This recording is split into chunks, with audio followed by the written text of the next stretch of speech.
It's one of the most intriguing and compelling sequences in the entire film, and all this man is doing is making breakfast. But the way he's making breakfast, we have never seen like this before. I'm Jacob Kruger, and this is the Write Your Screenplay podcast. This week, we are going to be looking at Strange Darling by J.T. Molnar to explore a couple of related concepts. The difference between primary and secondary structure and how to think about that when you are building your screenplays. We are also going to be looking at a couple of images from Strange Darling. Now, I don't know, did J.T. Molnar know at the beginning of writing that this guy is a doomsdayer who doesn't think there's a tomorrow and that's why he's cooking this way? Or is that something that the butter and just saying yes to the butter actually led him to? I don't know if he knew at the beginning or if he discovered. But what I do know in my own writing is that when you start to see these specific images, doors of realization start to open and you start to realize what you are building. I want to actually start by talking about the very first image of the film. This was actually J.T. Molnar's inspiration for the whole movie. Kept on getting this image of this last girl running across the field towards camera. What he actually did was he looked closer at the image. And what he noticed was that there was a bandage attached to the ear of this woman. And he didn't know what the bandage meant yet. But what he did know was that bandage meant it was no longer a cliche. He was seeing something specific. When you are writing your own films, it is really important to exercise that visual part of your mind. And you can't exercise that part of your mind if you are scared.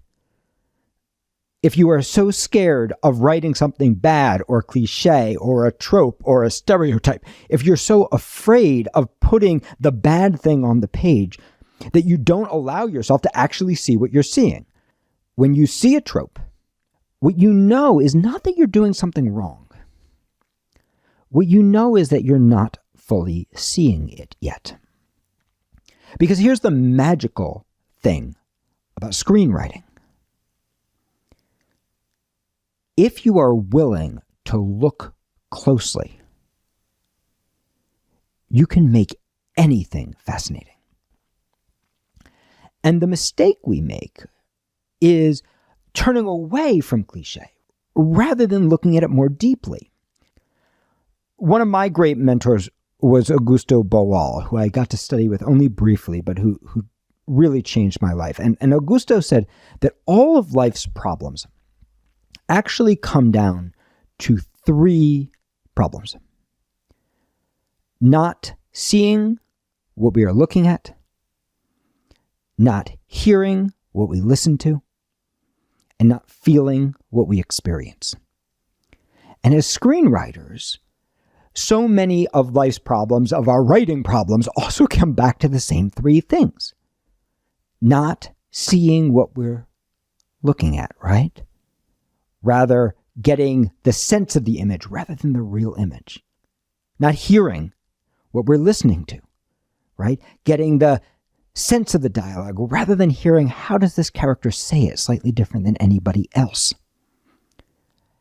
And finally, not feeling what we experience, right? Trying to manipulate our audience through a set of experiences rather than actually having those experiences ourselves. You can solve these things by simply building the muscles that you need to actually look more deeply. In J.T. Molnar's case in Strange Darling, it was just the bandage over the woman's ear that we notice as she gets closer and closer and closer. I'm going to give you another example of this, where we are simply watching an old man cook breakfast. And what's he making? He's making eggs and pancakes, right? And this is another boring cliche image, right? That a lesser writer, a lesser director might have run away from. But what J.T. Molnar does is he keeps looking. And he asks himself a really simple question. How does this guy make breakfast slightly different than anybody else? And what he sees is an entire stick of butter melting in the pan. The scene is so compelling. And next to that skillet is another skillet in which an incredibly greasy pile of sausage is cooking. Right? See, he's just yes-anding that first image of the butter. And as it proceeds, the man makes pancakes in this deep well of grease, and then he starts making little sandwiches out of the pancakes. And then he pours an entire can full of pie filling onto the pancake. And then he puts whipped cream onto the pancakes with the eggs inside of them. And then he puts a ton of maple syrup on top of that. And you can see all of this is just J.T. Molnar going, yes, if this is true, what else is true? If he's using a whole stick of butter, what else is he doing? Now, this brings us to the idea that I was talking about at the beginning, the idea of primary versus secondary structure. So we're going to do a quick definition so that you understand what it is. Primary structure is the way that the character experiences the movie. In primary structure, we're not setting anything up. We're not paying anything off. We're not establishing anything. We're not showing anything. We are simply connected to the character and going through the journey through our character's eyes. Now, the way we find primary structure is by doing something that can be a little scary at first, right? Just like looking at cliche can be scary. The act of letting go of your need to control your script can be scary. The act of actually just saying yes to what do I see? And if this is true, what else is true?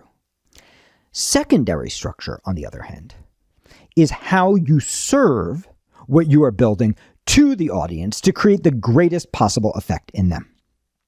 It requires a tremendous amount of craft to know exactly how to serve something up to your audience in the way to create the best and most powerful possible effect. Secondary structure is going to take time. But here's the good news. Primary structure is actually the more important structure. Learning how to build primary structure for your characters or for your life is going to give you the biggest possible change. Whereas it doesn't matter how good you get at secondary structure. It doesn't matter how beautifully you plate the food. If the food doesn't taste good, it doesn't matter how you present it. It doesn't matter how beautiful your craft is if you aren't seeing, hearing, and feeling. I'm going to suggest to you that there's a process you can follow where you can actually learn to build primary structure first and then come back and very quickly start to ask yourself, okay, what does the audience need and how do I best serve this to the audience? Well, how does Strange Darling do that? We're told it's going to unfold in 6 chapters. And then instead of going to chapter 1, we go to chapter 3. Now, this is really interesting. From a primary structure point of view, the girl knows she's the serial killer. The guy knows she's a serial killer. The girl knows why he's hunting her, and the guy knows why he's hunting her. By the way, the girl's name is the lady, and the guy's name is the demon. They're named for the tropes, and the super titles even tell us the tropes. So we go to chapter 3, and we're like, what? What the director is doing is he's manipulating the audience's expectations to tell us a couple of different things. Number 1, you don't know where you are. You think this is going to unfold linearly, but it's not. Because he's playing at the beginning with a trope, with something that feels like it might be cliche. And this is the beginning of the script, and that's really dangerous. Because he happens to be a really great writer and a really great director. And this piece is really freaking good. But we're at the beginning. We don't necessarily trust him yet.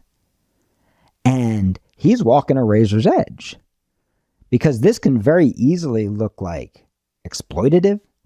This can very easily look like just another permutation of a serial killer trope. And so what he is doing by shifting the order on us is he's doing the exact same things he did with the bandage. He's finding that little specific thing about, this time, instead of what he sees, about the way he serves it, that's going to say, yes, I know we're in a trope, but my trope is slightly different. The feeling that this gives you as an audience member is a feeling of being disconcerted, right? A feeling of, maybe am I in the head of the killer, right? Am I seeing things in the disordered way that we imagine he is seeing it? We are actually experiencing this dislocation. And that's going to end up being really important, because he's about to dislocate all of our expectations. And we have this wonderful framing question, are you a serial killer? Which is going to end up having much more important thematic answers than we expect. Because as we bounce back in time, we're going to see all this really terrifying stuff. A guy hunting a girl, saying only the words, "Here, kitty, kitty," shooting into different places he thinks she may be hiding, right? We're going to see this really terrifying, really extended chase sequence that is horrifying. And then we're going to cut back and we're going to see an earlier scene. I'm going to see that same guy. And he is playing such a nice guy in a car with a girl who's a little bit drunk and is deciding whether she wants to get laid tonight. And we are enjoying the irony of the scene because we think we know what's going on. We think he is a serial killer and she is a victim who is being groomed. And we are enjoying what we think is the irony when she asks him, are you a serial killer, right? We come circling back around to that first line, right? And a little laugh goes up through the audience, right? Because we're like, yes, he is. And in fact, she says, you need to look me in the eye and tell me you're not a serial killer. And he looks her in the eye and he tells her he is not a serial killer. And another little giggle goes up through the audience because we are telling ourselves, oh, honey, he is. But what's really interesting, just like if you listen to my podcast on Barbie, right? Dropping us into Ken's perspective, right? And through Ken experiencing what the patriarchy feels like. The writer, J.T. Molnar, is actually doing the same technique here. Because her next lines are the most important ones. And I'm going to paraphrase here. But basically what she says is, you don't know how scary it is being a woman. Right? You don't have to ask these questions because you're a guy. Right? You don't have to wonder every time you want to have a little fun. Am I going to get murdered tonight? And of course, what's interesting is neither he nor we ever think to ask the same question to her. Because like him, we are blinded by our own preconceptions about who is who and what role who must be playing. So again, this movie comes out of order. We're constantly being knocked off guard. We think we're watching one ironic thing, but actually the joke is on us because it's not him that's grooming her. It's her that's grooming him. It's not him that is seducing her into danger. It's she who is seducing him into danger. But we don't know that yet. Instead, we're going to find ourselves in the hotel room back at that image we started with of him choking her. And then we get this surprise when she tells him to do it harder. And we start to realize She's role-playing. She's role-playing. And then there's a moment where he turns on her. And suddenly it gets really, really real as he threatens to cut her, to splay her open, and tells her, I'm in charge now. And suddenly it's terrifying. And we're like, yes, we're putting the pieces together as the audience. Now, here's what's interesting. The characters are not the ones who are in suspense. We are the ones whose perceptions are being knocked about. And our perceptions as the audience in the secondary structure is being knocked about because there's stuff we don't know. It's not because the writer's doing exposition. It's because he's not doing exposition that all this feels so compelling. So we are dropped in, we see him turn, and we go, oh, the light bulb goes off. A new story. She played the game with the wrong guy. And a new level of irony occurs. But then we cut back, and we're in the past in the car, and she is telling him to do this. That in fact, this is part of the role play, and in fact, she tells him, what does no mean? Yes. So we actually end up learning that this is her game, not his. Right? And suddenly we're laughing and we're feeling relief again. But we don't know what's happening. We don't know how he went from being this nice and oddly compliant guy and her being this girl with these really strange fantasies to this horrific chase. In fact, we may even be asking ourselves, is this part of her game? Is all this horror that we've been seeing part of her game? But she's been shot. Her ear has been cut off, or her ear has been lost. There's a dead doomsdayer on the floor, right?